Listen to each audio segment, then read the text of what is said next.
97번입니다.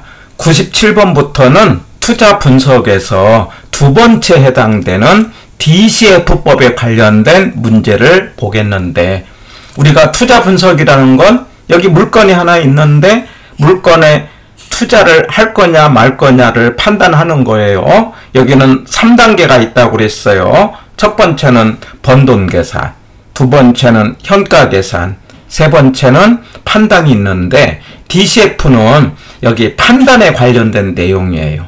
그래서 DCF를 우리말로 할인 현금 수지 분석법 또는 할인 현금 흐름법 이렇게 번역을 하는데, 그냥 줄여서 할인법 이렇게 해도 됩니다. 근데 할인이라는 말은 디스카운트, 캐시 플로우 해갖고 그대로 그냥 현금 흐름 분석법, 할인 현금 분석법, 디스카운트가 할인 아닙니까? 그 다음에 캐시가 현금 아닙니까? 플로우가 흐름 아닙니까? 이렇게 해서 DCF라고 하는데, 투자를 할 거냐 말 거냐를 판단하는 거고, 여기는 기본적으로 세 개가 있어요.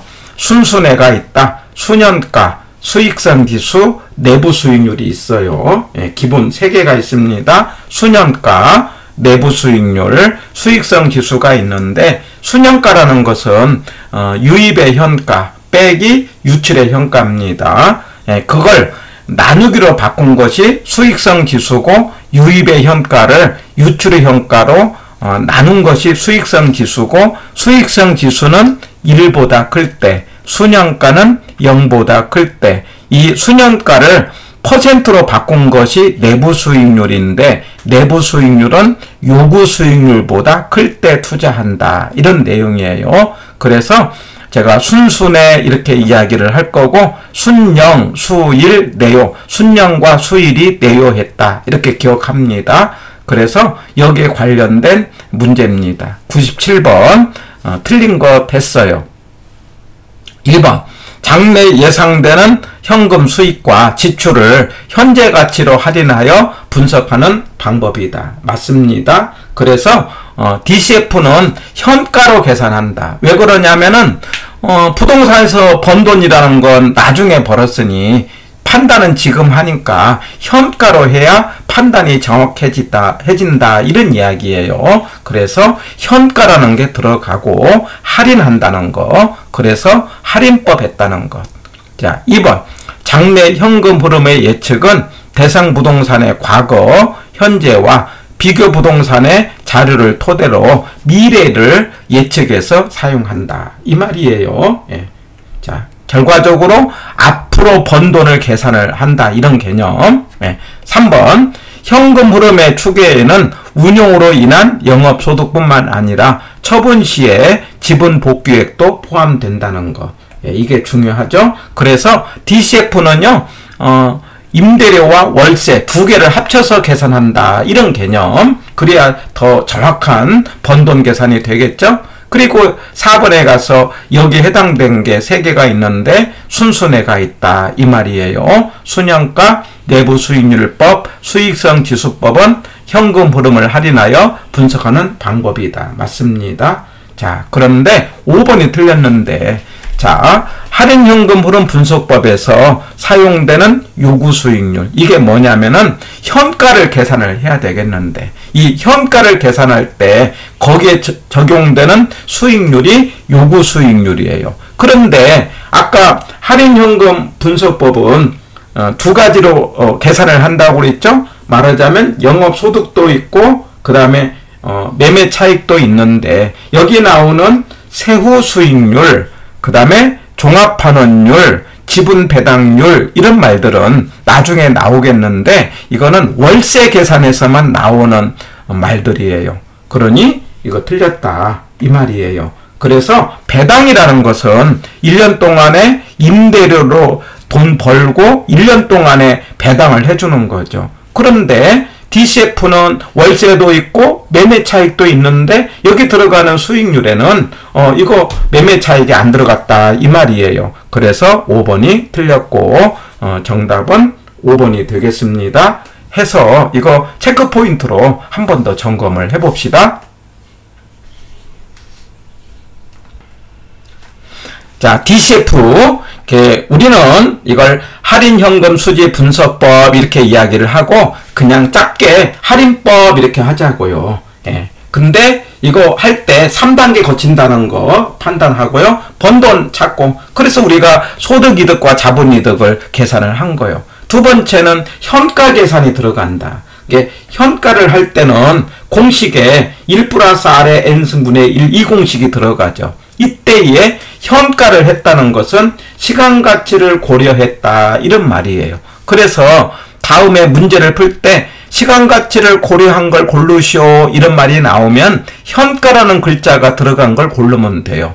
그래서 기본적으로 순현가가 있죠. 그러니까 순현가는 여기 현가라는 말이 들어갔잖아요. 그러니까 시간 가치를 고려했어요. 그런데 순현가는 유입의 현가 빼기 유출의 현가인데 이걸 나누기로 하는 게 수익성 지수인데, 수익성 지수는 그 말 자체는 현가가 안 들어갔지만 계산할 때는 현가가 들어갔잖아요. 그 다음에 그 순현가를 퍼센트로 바꾼 게 내부 수익률인데, 내부 수익률도 말 자체는 현가가 안 들어갔지만 계산할 때는요 현가가 들어갔죠. 해갖고 기본으로 3개가 있다. 순수내가 있다. 그래서 DCF는 할인법이고 현가 계산이 들어갔고 여기는 시간 가치를 고려했다. 해갖고 기본 3개가 있는데 순수내가 있다. 그러면 순현가라는 게 뭐냐? 유입의 현가에서 유출의 현가를 뺐다 이 말이에요. 그래갖고 0 그러면은요 본전했다 이런 개념이에요. 만약에 순현가가 100만원 그러면 본전을 하고 100만원이 남았다 이런 개념이에요. 그러니까 순현가가 0보다 클 때 투자한다 이런 건데, 자 여기서 우리가 DCF는 2개가 있다고 그랬잖아요. 월세도 있고 매매 차익이 있어요. 그러면 우리가 유입을 할 때 월세로 계산하는 맨 마지막에 매년 세후 현금 수지, 그러니까 이 DCF는 세후로 한다는 것도 체크를 해야 돼요. 그리고 매년이 들어간 이유는 우리가 월세 계산은 1년 단위로 하지 않습니까? 그러니까 매년 계산을 하고, 그 다음에 세후 지분 복귀액은 매매 차익 아닙니까? 예, 그거 2개를 합쳐서 현가를 하고 빼기 지분 투자액. 말하자면 세후로 나오면 짝이 지분입니다. 그래서 앞에 2개는 매년 세후 현금 수지 현가에다가 세후 지분복 현가를 하면 유입이 되는 거죠. 그리고 지분 투자액이 유출이 된다는 거. 그래서 순현가 공식을 2가지로 기억을 해야 돼요. 하나는 유입의 현가 빼기 유출의 현가. 또 하나는요 매년 세후 현금 수지 현가에다가 세후 지분 복귀 현가 빼기 지분 투자액. 또 여기는 DCF는 세후로 한다는 것 해갖고 순현가가 0보다 클 때 투자하고, 그 다음에 수익성은요 이걸 순현가를 나누기로 하는 거죠. 위에가 유입이죠, 밑에가 유출. 나누기로 하면 기준이 1로 잡는다는 것.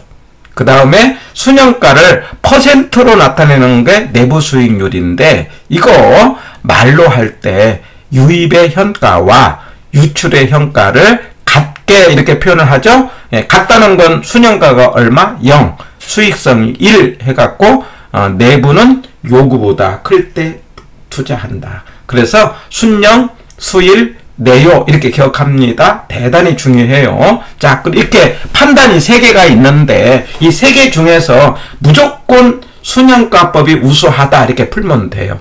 그래서 뭐 할 때 부의 극대화, 돈을 많이 번다, 가산의 원리, 덧셈이 적용된다. 순녀 내내 이 말은 현가를 한다고 그랬잖아요. 그러니까 현가로 들어가는 이자율을 할인율 그래요. 현가니까 그때 또는 재투자율 이런 말을 할 때 순현가를 할 때는 요구로 계산합니다. 내부는 내부로 계산을 해요. 그래서 순녀 내내 만약에 지문에서 할인율, 재투자율 이런 말이 나오면은 순녀 내내로 판단을 하는 거예요. 그럴 때 순현가가 우수하다 이렇게 하고 문제를 풀면서 DCF를 확인을 하면은 쉽게 말로 나온 문제를 풀 수가 있어요. 해갖고 DCF는 할인법이고 현가 계산이고 시간같이 고려했고 3개가 있는데 순수내가 있다, 순영, 수일, 내요가 있는데 무조건 순현가가 우수한데 부의 극대화, 가산의 원리 순요 내내 순영가는 요구로 내부는 내부로 할 때 순영가가 우수하다. 이렇게 기억을 하고 문제를 풀면서 이런 말들을 한번 점검을 해보는 거죠. 자, 98번입니다. 옳은 거 됐어요. 1번 내부 수익률은 순영가를 0보다 작게 하는 할인율 했네요. 그러면 틀렸다고 하자고 그랬죠? 순영가를 0으로 만든다 해야 되겠죠? 그래서 1번은 X.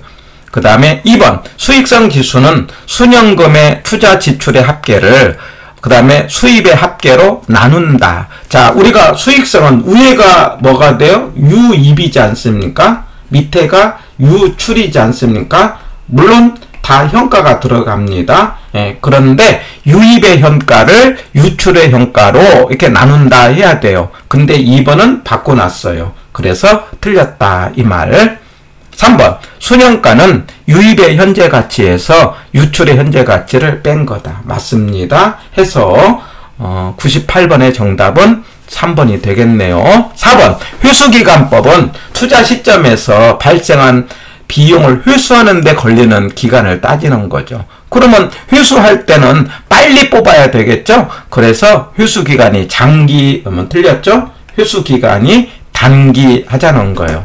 그 다음에 5번 순영가법과 내부 수익률에서 판단을 위한 할인율. 이렇게 할인율 이런 말이 나오면은 순요 내내로 푼다 이 말이에요. 무슨 말입니까? 순영가는 요구로, 내부는 내부로 사용한다 이 말이에요. 그래서 5번이 틀렸다. 순영가는 요구로 하지만 내부는 내부로 한다. 이렇게 기억을 해주세요. 만약에 할인율, 재투자율 이런 말이 나오면은 순요 내내로 판단한다는 거 해서 98번의 정답은 3번이 되겠습니다.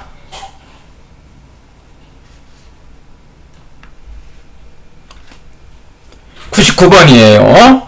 틀린 거 됐습니다. 1번 내부 수익률은 투자로부터 발생하는 현재와 미래 현금 흐름의 순현재 가치를 1로 만드는 할인율. 아, 이거 틀렸네요. 그래서 1이 아니라 뭐라고요? 0이죠. 순영가는 0, 수익성은 1, 순영수 1 해야 되죠. 순영가를 0으로 만드는 할인율 해야 되겠죠? 예. 2번 순영가는 요구 수익률로 할인한. 자, 이거 순요 내내죠. 순영가는 요구로, 내부는 내부로 해서 이건 맞습니다. 유입의 현가에서 유출 현가를 뺀다. 예, 2번 맞다. 3번 DCF는 할인법은 투자로부터 발생하는 현금 흐름을 일정한 할인율, 일정한 할인율이 순요 내내예요. 할인하는 의사결정 기법이다. 맞습니다. 현가를 했다는 거, 시간 가치를 고려했다는 거. 예. 그 다음에 4번 수익성 지수는 유입의 현가를 유출의 현가로 나눴다. 예, 맞죠. 예. 그래갖고 1보다 크다. 예. 5번 민감도 분석. 그러면 우리 지난번에 민감도라는 말 나왔어요. 투입 요소가 변함에 따라 결과치가 어떻게, 그 결과치가 순영가를 따진다든가 내부를 따질 때 얼마나 민감하냐 민감하지 않냐를 따지는 거죠. 예, 맞습니다. 해가지고 99번의 정답은 1번이고 한 번 더 민감도 분석 체크포인트로 확인해 보는 거죠.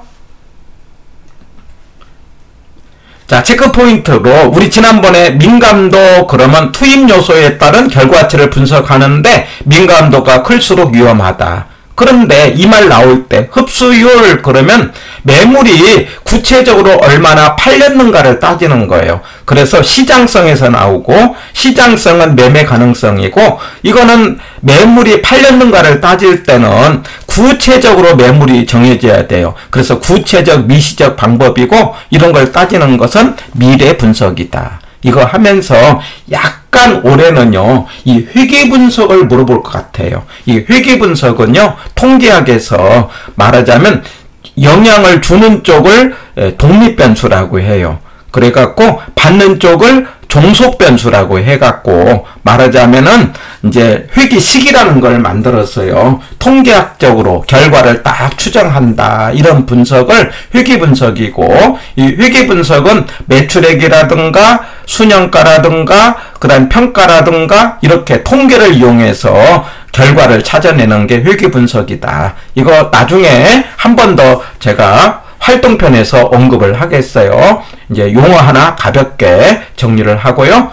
이 체크 포인트로 민감도, 그 다음에 흡수율, 회귀 분석은 통계를 이용해서 결과를 추정한다. 주는 쪽을 독립변수, 받는 쪽을 종속변수로 해갖고 이제 결과를 예측해내는 것. 이 정도 한번 용어 정리했습니다.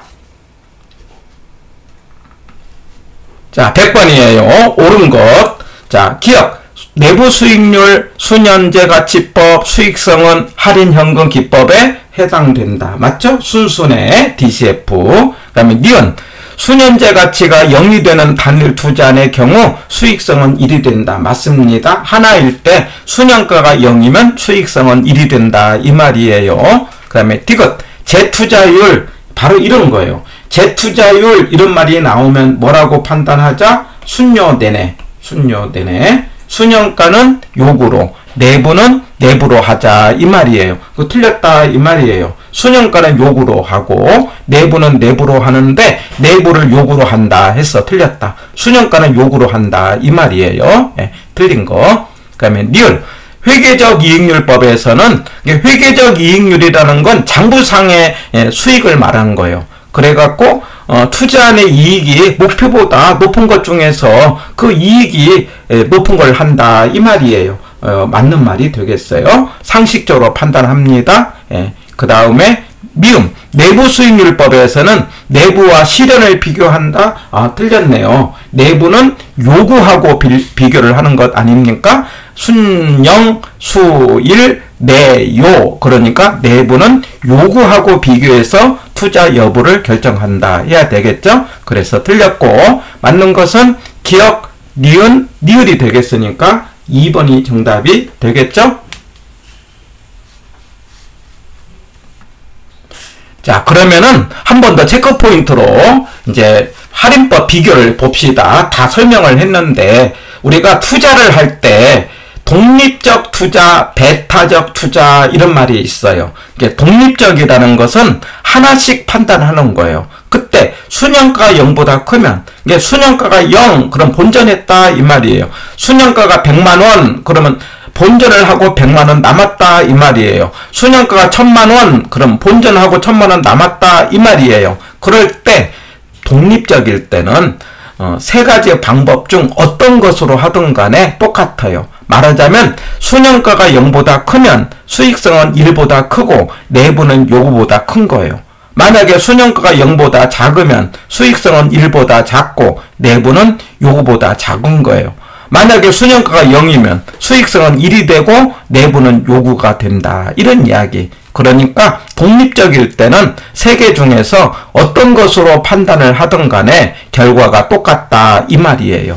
자, 그런데 배타적일 때, 배타적이라는 건 선택한다 이 말이에요. 하나를 선택해갖고 다른 걸 이제 배제를 하는 거죠. 그래서 말로 나올 때는 우선순위를 정한다 이런 말이에요. 자, 예를 들어 보면은 밑에 두 개의 물건이 있어요. A 물건이 있고 B 물건이 있어요. 자, A 물건은요 순영가를 따졌더니 100만 원이에요. 그 100만 원이라는 말의 의미는 본전을 하고 100만 원이 남았다 이 말이에요. 그럼 투자할 수 있죠.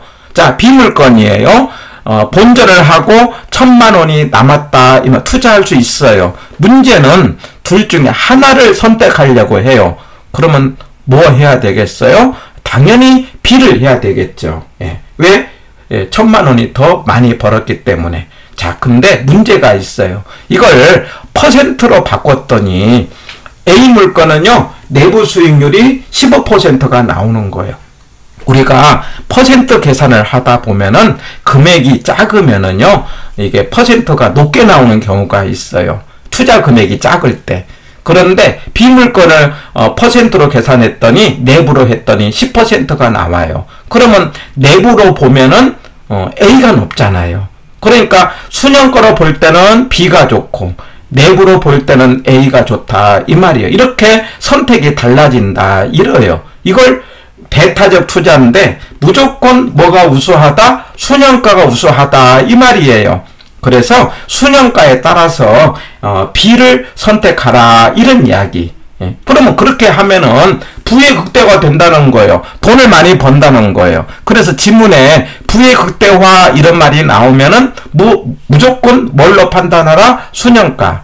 니은 가산의 원리 그러면 덧셈이 된다는 거예요. 만약에 A와 B를 합치면 1100만원 벌었다 이렇게 말할 수 있다는 거예요. 그런데 퍼센트는요 금액이 달라서 우리가 퍼센트는 덧셈이 안 됩니다. 그래서 가산의 원리는 순영가만 적용된다 하자는 거. 그 다음에 순여대내 이거는 현가 계산을 할 때 이제 순영가는 요구로 내부는 내부로 하자 이 말이에요. 그럴 때 현가 계산을 하려면은 1 플러스 R의 N승분의 1이라는 공식이 들어가잖아요. 그러면 여기서 N이라는 건 연수고 R에 들어간 숫자를 계산할 때 순영가는 요구로 내부는 내부로 하자는 거예요. 예, 그때 말로 나올 때는 할인율, 재투자율 이런 말이 나온다는 거. 그래서 이때에 요구로 하는 것이 합리적이다 라고 하는 거예요. 그래서 우리가 무조건 비교할 때는 뭐가 우수하다? 순영가가 우수하다. 예, 이렇게 풀고 부의 극대화, 가산의 원리, 순여내내다 이렇게 판단을 하시면은 말로 나온 문제를 다 쉽게 풀 수가 있다 이 말이죠. 해서 반복을 좀 해갖고 용어를 익숙하게 만들어 보시기 바랍니다. 투자 파트는요 한 번 해갖고 되는 게 아니에요. 평소에 우리 쓰는 말이 아니기 때문에 이 유튜브를 반복해서 내 것으로 만들어야 된다는 거 강조를 합니다.